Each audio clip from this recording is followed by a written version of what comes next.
recharger. Merci. Merci. Madame Mathilde Digné. Merci Madame la Présidente, Monsieur le Directeur. Le 31 août 2022, la direction de l'entreprise Forvia à Bain-sur-Oust, sur ma circonscription, annonce la perte du marché de la fabrication des panneaux de portières pour Stellantis.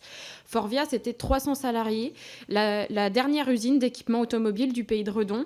Au 1er janvier 2025, ils ne seront plus que 200, après la suppression de 66 emplois. Autant de familles sur le carreau. Les salariés sont inquiets pour leur usine. Les élus du CSE sont lucides sur leur dépendance à Stellantis. Tant que Rennes vit, Bain-sur-Oust vit, disent-ils.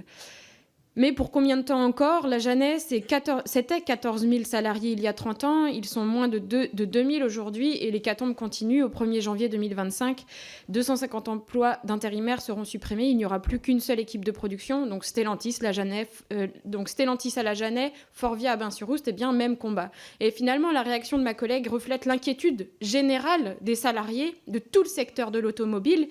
Et ça justifie notre insistance à vous demander comment est-ce que vous comptez mettre en priorité l'avenir des ouvriers et des ouvrières qui créent la richesse des entreprises plutôt que de soutenir les actionnaires. Je ne vais pas regarder le temps. Merci. Dans l'horizon de temps qui est le nôtre et que nous exprimerons auprès des organisations syndicales, c'est-à-dire un plan à 3 ans, la question de Rennes, ou toute autre annonce, comme je vous l'ai dit, est sans objet.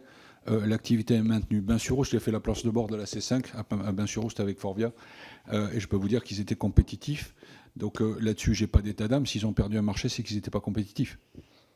Donc la limite de l'engagement que nous avons et qui est toujours évident vis-à-vis notamment d'une entreprise comme Forvia que nous connaissons bien est confirmée. Mais encore faut-il qu'ils soient capables d'être dans le match de la compétitivité dont on a besoin pour faire les voitures qui sont produites à Rennes ou ailleurs d'ailleurs, parce que c'est pas qu'à Rennes que ça se passe.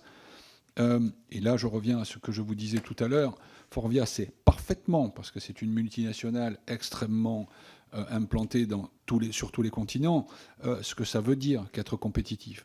Donc, ne nous cachons pas. S'ils ont perdu un marché, je ne sais pas lequel ils ont perdu, si ce n'est pas notre porte ou autre, c'est qu'ils se sont présentés avec des conditions de compétitivité qui n'étaient pas compatibles de ce qu'on recherchait. Merci. Monsieur